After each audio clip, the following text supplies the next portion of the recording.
All right, this is part two of our tutorial here in Video Studio Fundamentals about our silent movie effects. So we have already turned this, okay, I'm going to mute it. We've turned this handout clips here into, we've lowered the frame rate to about 11, I believe, and we have this kind of jumpiness effect to it. It looks kind of like we're hand cranking with an old video camera. All right, now what we're going to do, I'm going to just line that up so it looks neater on my end. So we're going to turn this into a black and white. And there's a lot of ways to do this. I'm going to show you a cool thing with Lumetri presets. Monochrome means single color. So monochrome usually can be interpreted as just black and white, and it will show you here. These are effects it'll give you. I don't know why there's color in monochrome, but that's generally what it means. I like looking through all these. There's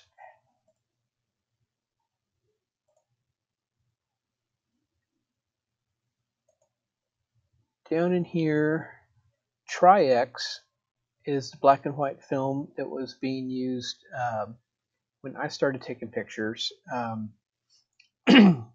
Other newer black and white films had come around, but this was the go-to standard black and white film for a lot of my college days. So I'm going to drop Tri-X on here,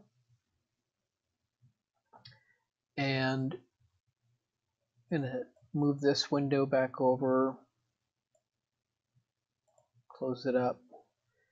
So I dropped that onto my adjustment layer, and now it makes the whole clip black and white, and that looks fine. It looks kind of a little washed out. The blacks aren't exactly black. There's just a whole lot of shades of gray without anything being too white or too black. So we can go in and make some adjustments here on our effects controls. So I'm going to close up motion, opacity, posterize, all that.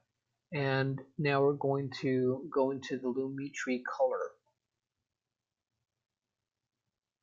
So we're messing with the adjustment layer here. If you're doing it just for a clip, you can adjust it on the clip by itself, but doing the adjustment layer lets you make that same effect for multiple clips.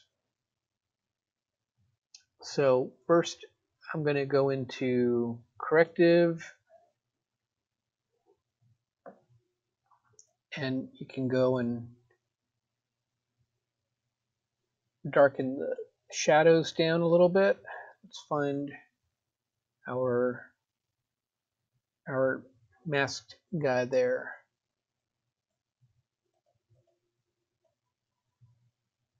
And I'm going to brighten the highlights a little bit, so we can go up to 150.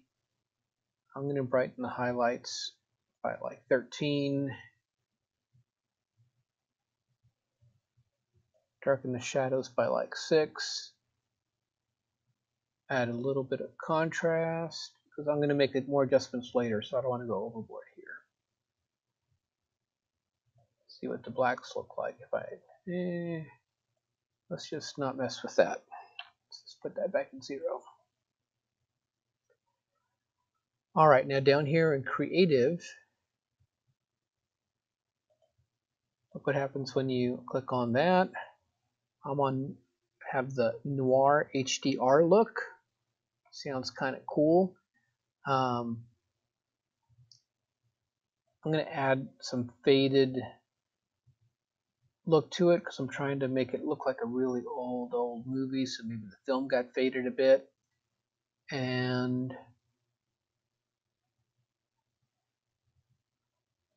let's close that up.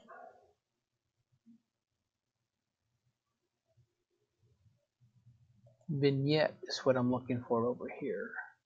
So this goes 1 through 5. So that's 5. And feather, I'm not going to keep it like this, don't worry. Feather is, I'm going to show you what feather does. Okay, feather is how hard the line is right here that you're adding the vignette to. So you really don't want a super sharp line here. So that's at 0. I'm going to put it close to 100.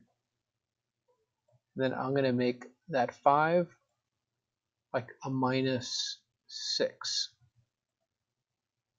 So it's just a real subtle darkening of the edges.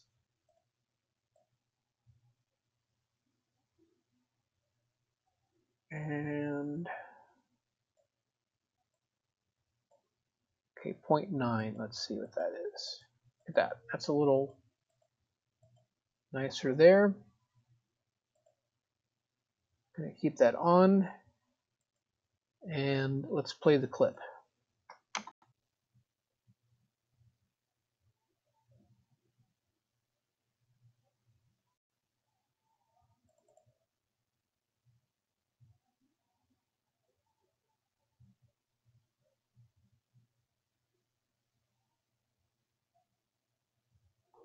Alright, I think that adds a good effect to it. We made it black and white, we changed the frame rate, we posterized it to give it that little jumpiness, and if we had a super awesome hand crank camera, high definition hand crank camera back in the silent movie days, it might look a little like that. So thanks for listening, guys. Hope you enjoyed the tutorial.